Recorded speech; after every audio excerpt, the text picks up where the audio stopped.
The night Zainab decided to destroy her sister, rain was falling like stones on the red earth of Umwara, and a scream tore through the palace walls, sharp, raw, irreversible.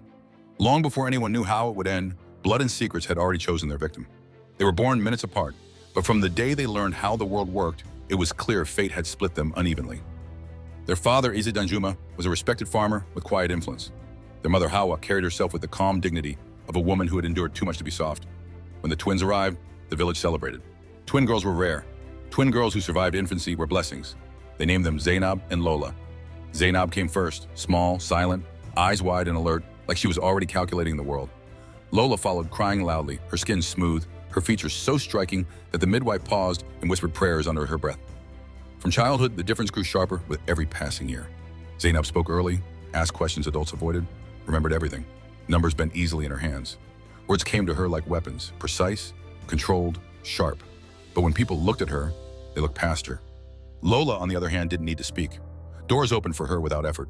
Women touched her face in admiration. Men smiled too long. Children followed her around like she carried light in her footsteps. Your sister is beautiful, people told Zainab. Your sister is lucky, they said. Your sister will marry well. No one said you are enough. By the time they were 10, Zainab understood something dangerous. Intelligence did not make people love you. Beauty did. She watched it happen. Every day. At the village school, Zainab answered questions before teachers finished speaking.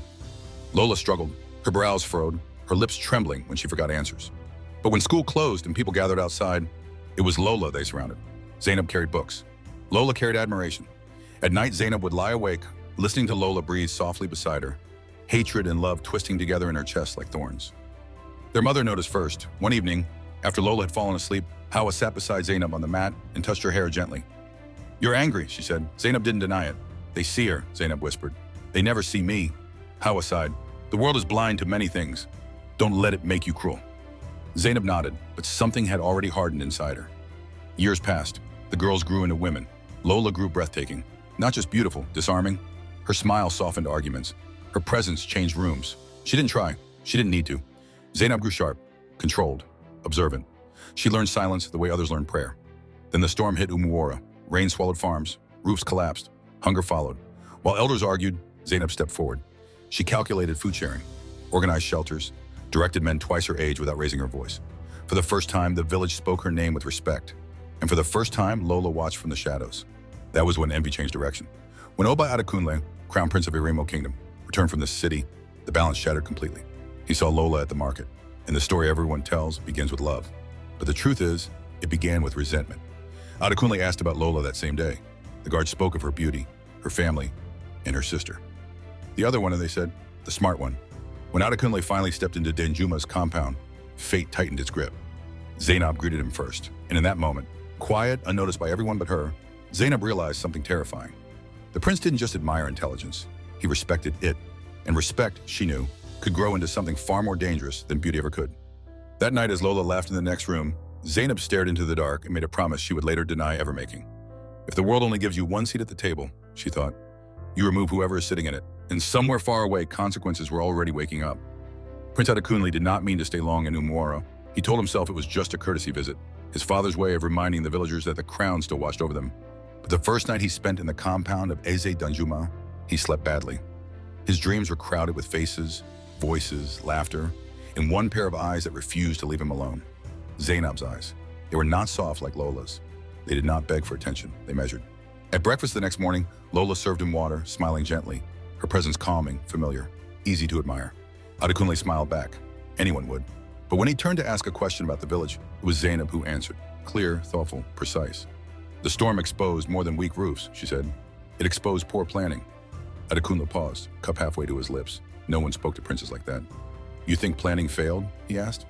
I think tradition sometimes delays action, Zainab replied evenly. People waited for elders to decide while crops drowned. The courtyard fell silent. Lola shot her sister a warning glance, but Zainab did not look away. Adekunle didn't laugh. He didn't frown. He smiled. From that moment, the air changed.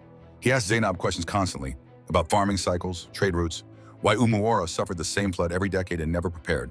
Zainab answered each one like she had been waiting her whole life to be asked.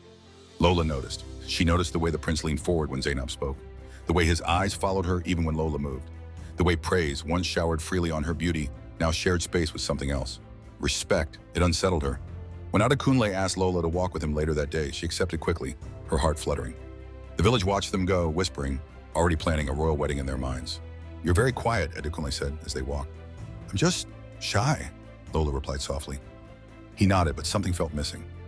That evening, he asked to see Zainab again, alone. The request spread through the compound like smoke. Hawa frowned. Danjuma shifted uneasily. Lola's smile stiffened. Zainab followed the prince to the old mango tree at the edge of the farm, her face calm, her heart pounding. "You scare people," Adekunle said suddenly. She blinked. "Because I think?"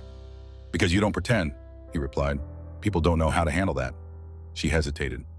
"Does that bother you?" "No," he said quietly. "It relieves me." The words landed heavier than any compliment Lola had ever received. That night, Lola cried silently into her mat, confused by emotions she had never known. For the first time, beauty did not feel like enough. Zainab, meanwhile, lay awake, her mind racing, her chest tight with a truth she refused to name. She wanted him, not for love, for victory. The prince left Umuara 2 days later. Before leaving, he made an announcement that split the household in half.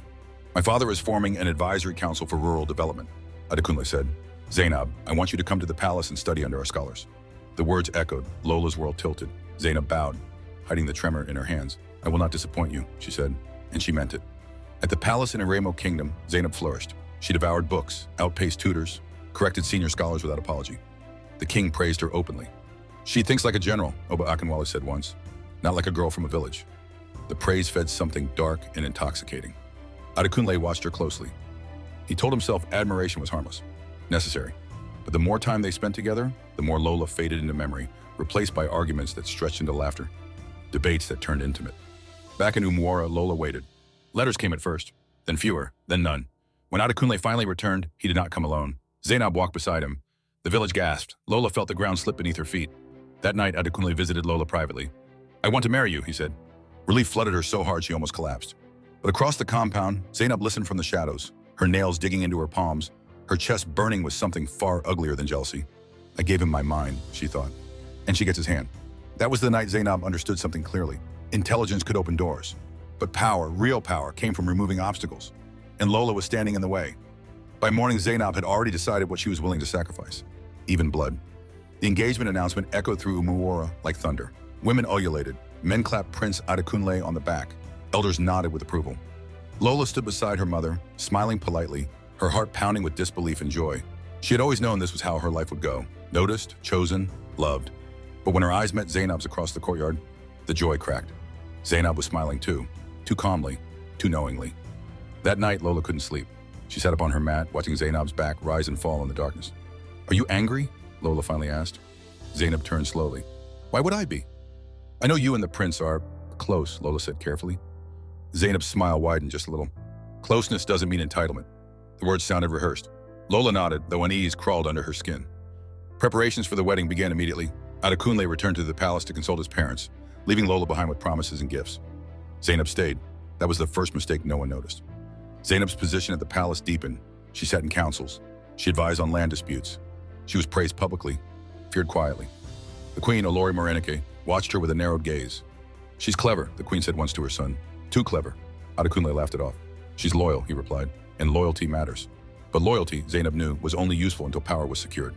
When the queen invited Zainab for private tea, Zainab went prepared. "Your intelligence is impressive," Olori Morenike said, studying her closely. "But intelligence without humility is dangerous." Zainab lowered her eyes. "I serve the kingdom." The queen hummed. "And what do you want in return?"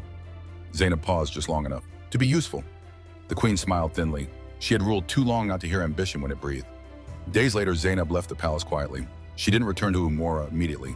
Instead, she went east, deep into the forest people avoided, where the air smelled thick and old, where whispers carried power. The native healer, Baba Sogbo, lived alone in a hut built from bones and clay. When Zainab arrived, he did not ask why. "I know you're kind," he said. "You come smiling, but your heart is screaming." She knelt. "I need balance restored." "Balance, Vivos?" He laughed softly. "You mean removal." She did not deny it. "I want her beauty dimmed," Zainab said. "Nothing fatal, just enough." Baba Sogbo's eyes darkened. "Beauty is not skin alone." "I don't care," Zainab replied. "I want the prince to see clearly." The healer warned her. He always did. Consequences. Prices. Blood. Zainab listened and agreed. By the time she returned to Umora, the charm was hidden inside a woven pouch tied beneath a wrapper. Lola welcomed her with open arms. "I missed you," Lola said genuinely. Zainab hugged her tightly, breathing in her scent, her warmth. I missed you too, she whispered. That night she cooked. It was rare. Lola laughed in surprise when Zainab offered her food. For your wedding strength, Zainab said sweetly. Lola ate. The scream came at dawn. Lola clawed at her face, her reflection shattered in the mirror. Her skin blistered unnaturally. Her eyes swelled. Her beauty, gone. The compound erupted. Doctors came, elders prayed. Nothing worked. Zainab cried loudest.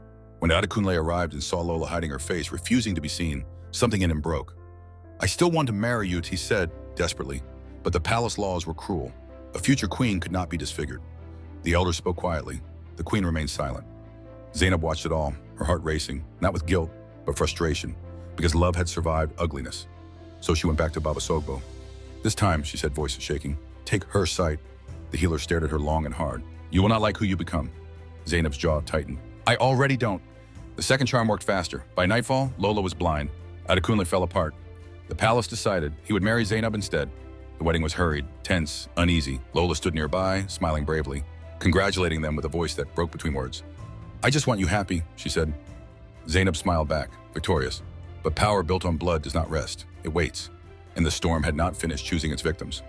Zainab entered the palace as a wife, but she ruled it like a conqueror. At first, she wore humility like borrowed clothing. She greeted elders with lowered eyes, praised the queen loudly, laughed softly at court jokes. Adekunle wanted to believe the woman he married was the same brilliant mind he had admired.